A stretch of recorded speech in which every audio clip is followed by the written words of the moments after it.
नमस्कार दोस्तों।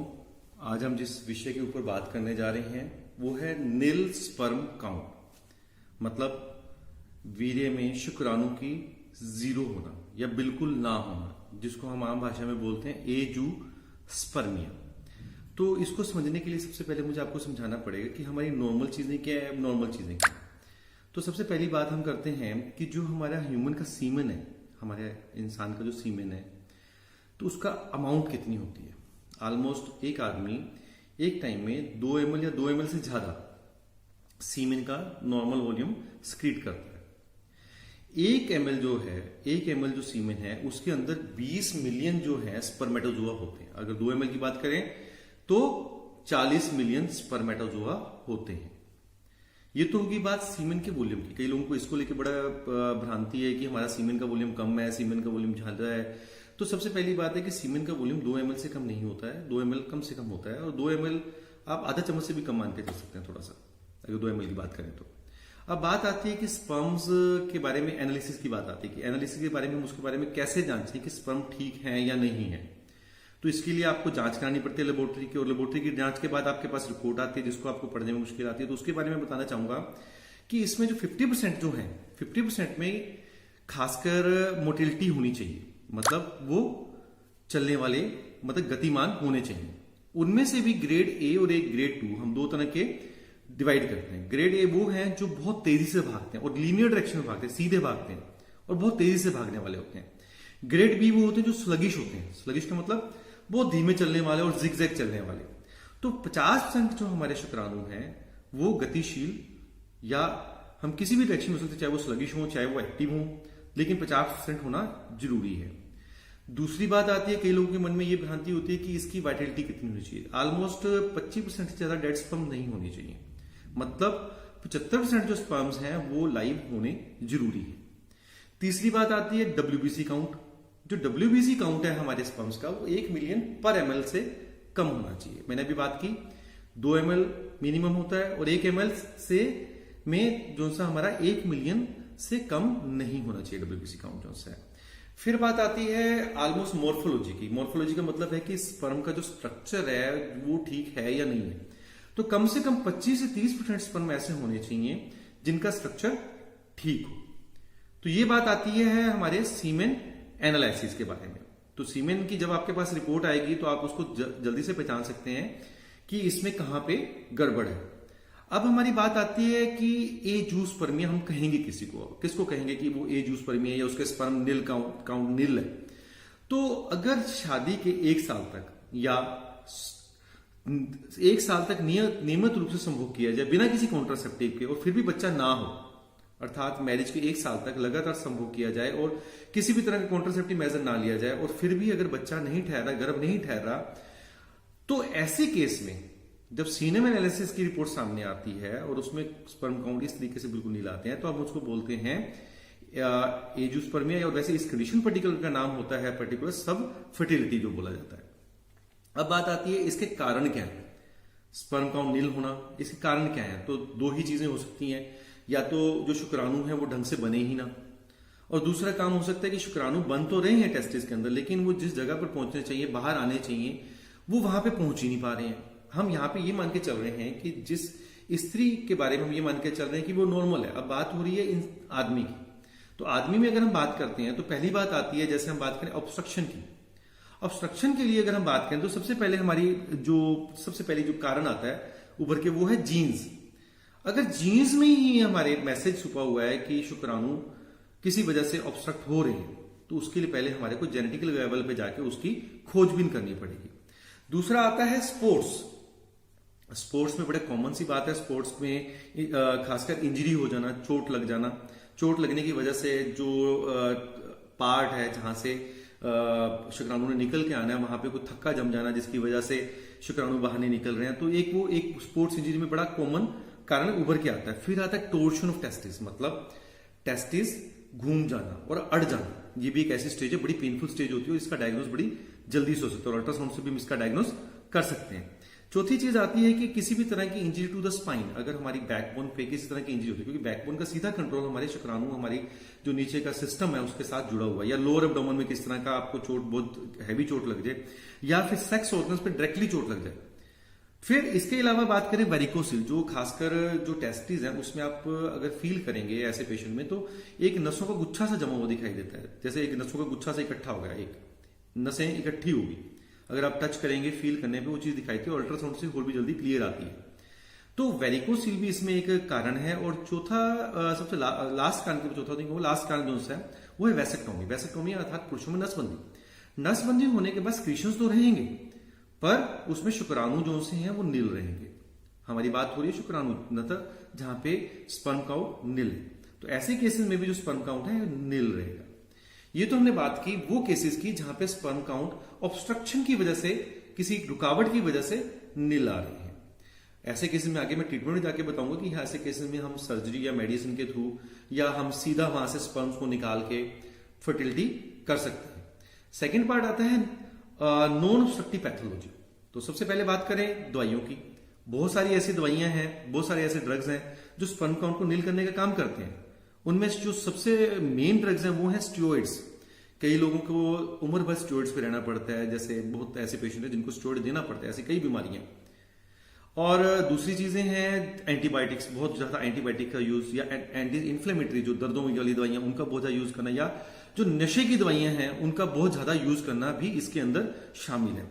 इसके अलावा अगर मैं बात करूं, कुछ बीपी की दवाइयां भी जो सी हैं वो स्पर्म काउंट को कम करती हैं। इसके बारे में आप अपने चिकित्सक से परामर्श कर सकते हैं। इसके अलावा अगर मैं बात करूं तो कुछ कैंसर के ड्रग्स वो भी जो से हैं वो स्पर्म काउंट को कम करते हैं और नील भी कर सकते हैं। इसके अलावा अगर मैं कहूं कि जो लोग नशा करते हैं, नशे की बहुत ऐसी चीजें हैं जो खासकर नशे में स्मोकिंग भी आती है और नशे में अल्कोहल भी आता है। तो अल्कोहल और स्मोकिंग ये मेजर कॉजेज हैं स्पर्म काउंट को कम करने के। इसके अलावा जितने नशे हैं, चाहे वो कोकीन का है, चाहे वो शीश का है, चाहे वो बुकी है, सभी ही स्पर्म काउंट को कम करती हैं। फिर आता है जो एक कारण आता है जीन्स, ऐसी कारण जिसकी वजह से स्पर्म्स बन ही नहीं रहे हैं, टेस्टिस को बनाने में सक्षम नहीं है। तो ऐसे कारण में हमारे को जीन्स की खोज करनी पड़ेगी कि क्या जेनेटिक लेवल पे जाके कि क्या ये कारण है कि स्पर्म्स बन ही नहीं रही हैं।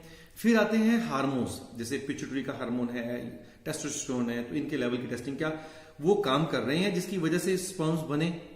इसके अलावा अगर बात करें रेडिएशन, अब कैंसर के पेशेंट को रेडिएशन देना, एक रेडिएशन थेरेपी दी जाती है, और रेडिएशन थेरेपी के बाद स्पर्म काउंट नील हो जाना कोई बड़ी बात नहीं है, आमतौर पे ऐसा हो जाता है।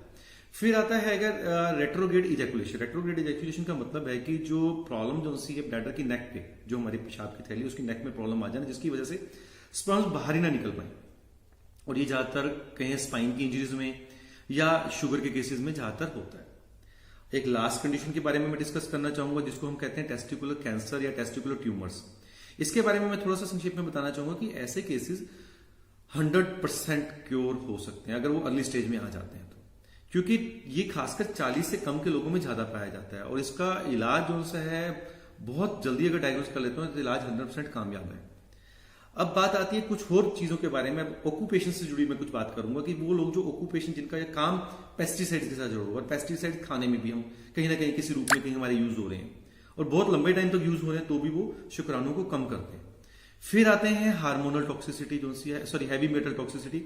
हैवी मेटल्स जो सी हैं जैसे पारद है और कॉपर है, लोहा है, ऐसी खदानों में काम करने वालों के शरीर में कहीं ना कहीं से हैवी मेटल पहुंच रही है। ऐसी इंडस्ट्री के आसपास रहने वाले लोगों के पास ऑलमोस्ट वो हैवी मेटल्स उनके शरीर में जा रही हैं। ऐसी हैवी मेटल्स टॉक्सिसिटी होने से कॉपर है, आयरन है, जिंक है और मरकरी है, ऐसी पॉइजनिंग जो सी हैवी मेटल्स की भी एक कारण है इनफर्टिलिटी, खासकर एंजियोस्पर्मिया होने में। इसके अलावा हीट, ऐसे एटमोस्फेयर जहां पे हीट बहुत ज्यादा है, जहां पे टेम्परेचर बहुत ज्यादा है, ऐसी जगह पे टेस्टिस के लिए जो हीटिंग टेम्परेचर है वो बहुत ज्यादा नुकसानदायक है और इसलिए हीट होने पे बहुत ज्यादा नुकसान होने का डर रहता है। और इसके अलावा मैं एक बात करना चाहूंगा, एक जन्मजात कंडीशन है जहां में से जो हमारी गोलियां या जिसको टेस्टिस बोलते हैं वो बाहर आते ही नहीं है। इसका इलाज यथासंभव जल्दी से जल्दी करा लेना चाहिए। अगर बच्चा पैदा हो रहा है उस समय टेस्टिस बाहर नहीं है तो एक म्याद होती है, आप डॉक्टर से अपने पेडियाट्रिशियन डिस्कस करेंगे, वो बताएंगे कि इसको कब आपको ऑपरेट करना चाहिए। लेकिन अगर कोई आदमी उसको ऑपरेट नहीं कराता और वो अनडिसेंडेड रहती है, नीचे उतरती ही नहीं है, तो ऐसे केसेस में भी इनफर्टिलिटी आ सकती है। अब बात करते हैं कि डिटेक्ट कैसे करें कि एंजियोस्पर्मिया है। पहली बात तो सबसे पहले लेडी प्रेग्नेंट ही नहीं हो पाएगी।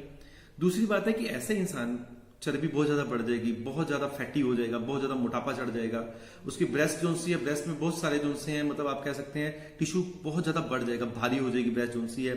डिस्चार्ज जो खासकर सीमेन का है वो बिल्कुल क्लियर व्हाइट कलर कह सकते हो या ट्रांसपेरेंट कलर जो है बिल्कुल पतला सा जो है डिस्चार्ज होगा।